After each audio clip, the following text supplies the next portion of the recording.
আমি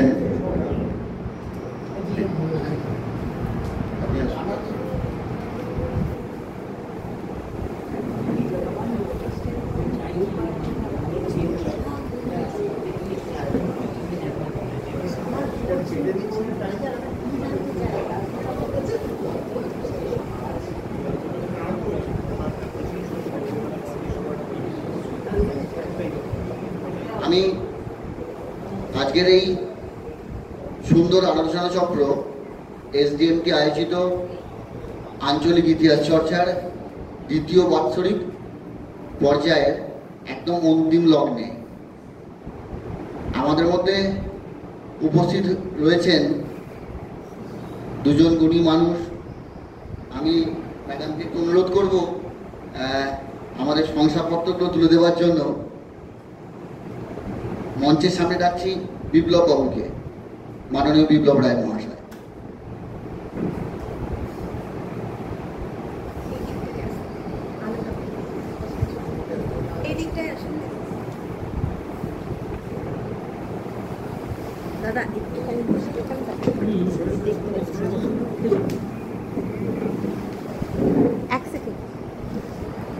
শংসাপত্র তুলে দিচ্ছেন মাননীয় অলকা রায় দাস মহাশয়া, বিপ্লব রায়,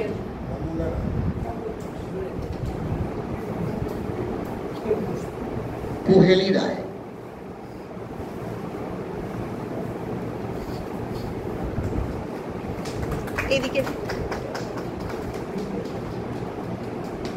ওনারা অনেক দূর থেকে এসছেন এবং একদম শুরুর দিকেই এসছেন এবং শেষ পর্যন্ত অপেক্ষা করলেন।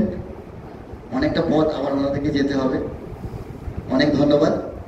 ম্যাডামকে আমার আসন গ্রহণ করার জন্য অনুরোধ করছি। আমি একটু সামনে ডেকে নিচ্ছি তপন কুমার দাস মহাশয়।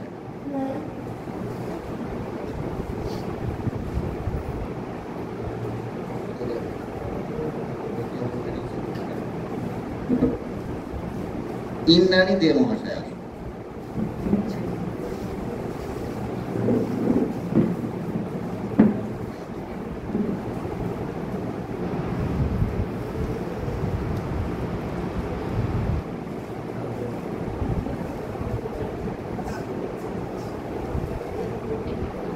আপনারা এই পর্যায়ে করতালি দিতে কার্পণ্য করবেন না।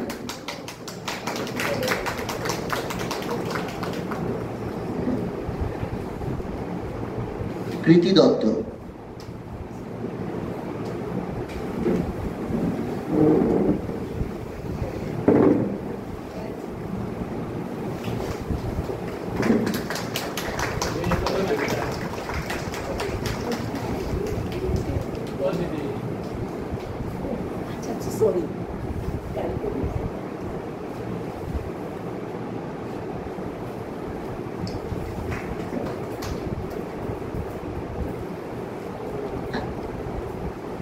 আমি এবার একটু সামনে ডেকে নিচ্ছি আজকের এই সেমিনারের যিনি মূল কাণ্ডারি, মাননীয় সোমনাথ চট্টোপাধ্যায় মহাশয়। মঞ্চের সামনে একটু আহ্বান জানাচ্ছি মনিকা দাস মহাশয়।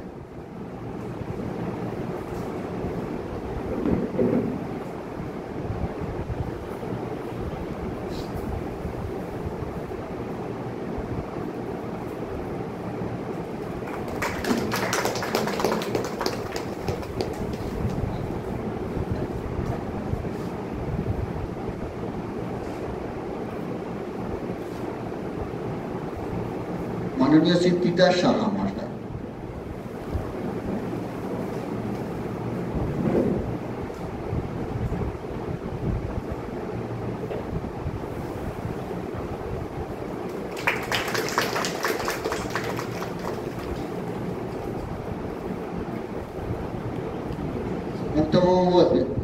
মুক্তাবু বন্দ্যোপাধ্যায়।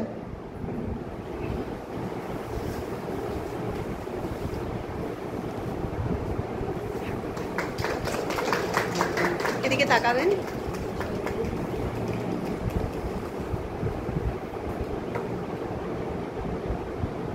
মাননীয় শ্রী তপন কুমার দাস মহাশয়।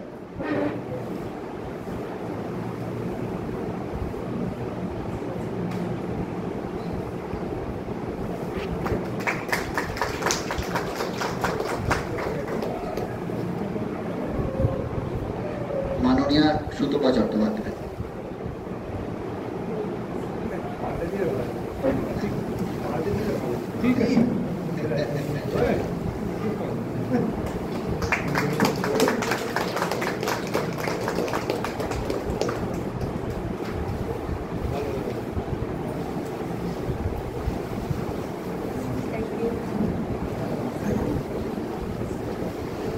আজকের এই সুন্দর অনুষ্ঠান সম্পর্কে এখানে উপস্থিত যারা এসছেন তাদের তরফে যদি কিছু বলার থাকে আপনারা এগিয়ে আসতে পারেন, অন্যথায় আমরা সমাপ্তি অনুষ্ঠানের দিকে এগিয়ে যাব।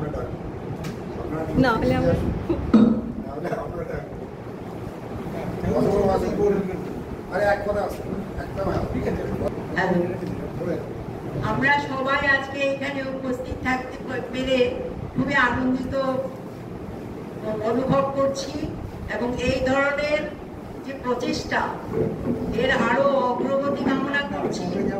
আমি সুতোপাতি এবং দাদাকে বিশেষভাবে অনুরোধ করছি এরকম আপনারা মাঝে মাঝে আমাদের ডাকবেন, আমাদের খুব ভালো লাগে এরকম মানে মাঝে মাঝে যদি আমাদের সংযোগ না থাকে তাহলে আমরা হয়তো সঠিকভাবে অতটা মাথায় রাখবো না।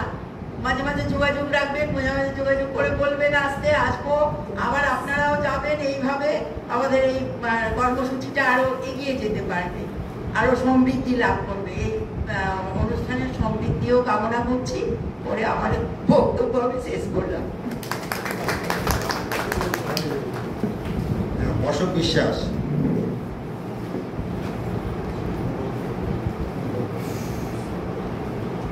নমস্কার, আপনারা উপস্থিত হয়েছে এখানে, পুনরায় সকলকে আন্তরিক শুভেচ্ছা জানাচ্ছি। এরকম অনুষ্ঠান 2য় বৎসর হচ্ছে। এখানে যে হুগলি জেলার যে ঐতিহাসিক বিষয় নিয়ে আলোচনা, কিন্তু মানে কি বলবো, বলে আমার মনে হয় ভাষায় বর্ণনা করতে পারবো না। এর আগের বছরেও দেখেছি খুব সুন্দর আলোচনা হয়েছে।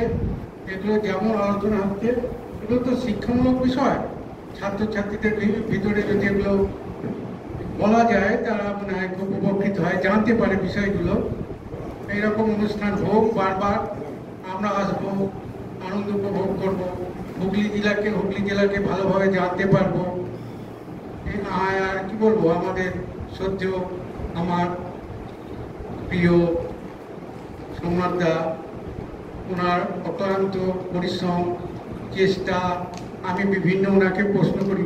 একটা হাসির কথা বলি, আমাদের কিছু হলে যেমন আমরা কি বলে এতে চলে যাই রামকৃষ্ণ মিশনে, যে একটু বলুন আমাদের অসুবিধা, আমাদের কিছু হলে পরে সোমনাথদার কাছে যান, এটা হলে কি হবে, উত্তর সব কিছু উত্তর আছে ওখানে। হ্যাঁ, এটা একটা আশ্চর্য বিষয়। আমাদের বাড়িতে কিছু যদি হয় আমার মেয়েদের সাথে, আমার স্ত্রী বলে ওটা সোমনাথদা বা সোমনাথ কাকা তোর এলে জিজ্ঞাসা করবে, উত্তরটা পেয়ে যায়, ওখানে পেয়ে যায়। সুতরাং এটা একটা আমাদের বড় পাওনা। আপনারা যদি সবাই সহযোগিতা করেন, এইভাবে এগিয়ে আসেন, আমার মনে হচ্ছে অনেক কিছু পাবো। এই বলে আপনাদেরকে আবার অভিনন্দন জানিয়ে শেষ করছি।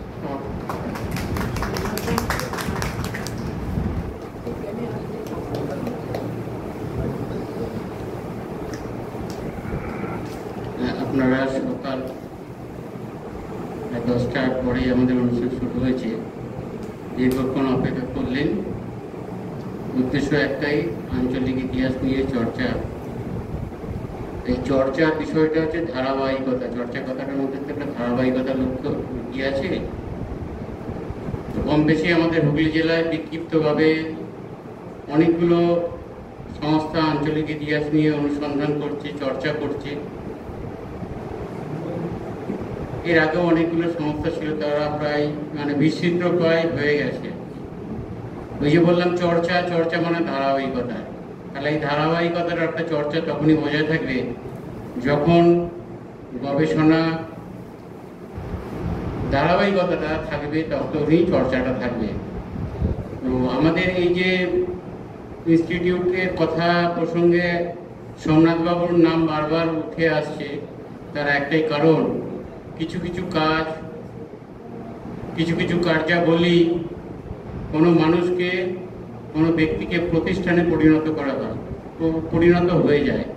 তো সোমনাথবাবু আমাদের কাছে একটা সত্যি প্রতিষ্ঠানে পরিণত হয়েছে। আপনারা জানেন এসডিএম ইনস্টিটিউটের পাশাপাশি আমাদের আরেকটি সংস্থা আছে, সেই সংস্থার সম্পাদক সোমনাথ চট্টোপাধ্যায়। সংস্থা হচ্ছে হুগলি জেলা সংস্কৃত বিকাশ সমিতি।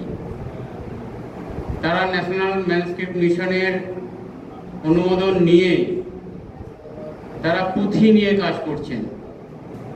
পুঁথি অর্থাৎ যে পাণ্ডুলিপির কথা, হচ্ছে পুঁথির কথা বলি, পুঁথিটাও কিন্তু সেই ইতিহাসেরই একটা অঙ্গ। সেখানেও কিন্তু ইতিহাস নিয়ে চর্চা হচ্ছে, সেটা আপনারা অনেকেই হয়তো জানেন না, আমি এটা না বলে পারলাম না। তো সেই পুঁথির কথা যদি বলি, সংস্কৃত বিকাশ সমিতির কথা বলি, আর এই আমাদের আজকে এমটিএসসি ইনস্টিটিউটের কথা বলি, সেখানেও কিন্তু সেই প্রধান কাণ্ডারি বলুন বা মধ্যমণি বলুন সোমনাথবাবু। অতএব সোমনাথবাবু যে উদ্দেশ্য নিয়ে এগিয়ে এসছেন, সেই উদ্দেশ্য ওনার কোনো ব্যক্তিগত স্বার্থ নয়, অর্থাৎ দেশের ইতিহাস, সমাজের ইতিহাস যাতে নতুন প্রজন্ম জানতে পারে। আঞ্চলিক ইতিহাস, আমার এলাকার ইতিহাস যদি আমি না জানতে পারি, তাহলে আমরা দেশের ইতিহাস কী করে জানবো? আমাদের ইতিহাসকে যদি বজায় চর্চার মধ্যে আনতে পারি, তাহলে আমাদের এই ইতিহাস কিন্তু সারা জীবনের মতো বেশি রাখবে। আজকে আমি না বলে পারছি না, যতগুলো গবেষণাপত্র পেশ করা হয়েছে, তো কোনো না কোনো সূত্র থেকে তথ্য আহরণ করা হয়েছে। এটা নিজেদেরকে একটা বাঁচার উপায়। আপনারা যে তথ্য পরিবেশন করেছেন, আপনারা তো কোনো না কোনো সূত্রে পেয়েছেন, তো তথ্য সূত্র একটু বিশদে উল্লেখ করে দিলে আপনাদের জায়গাটা কিন্তু বেঁচে যাবেন। এটা তো আপনাদের কথা নয়, আপনার এই ইতিহাস চর্চাটা তো এইভাবেই হয়। তো কয়েকটি গবেষণাপত্র ছাড়া আমি সেইভাবে পেলাম না।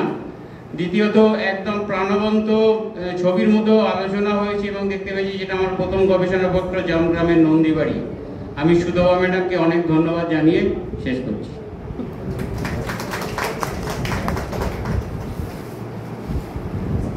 ভালো বললেন নফলবাবু।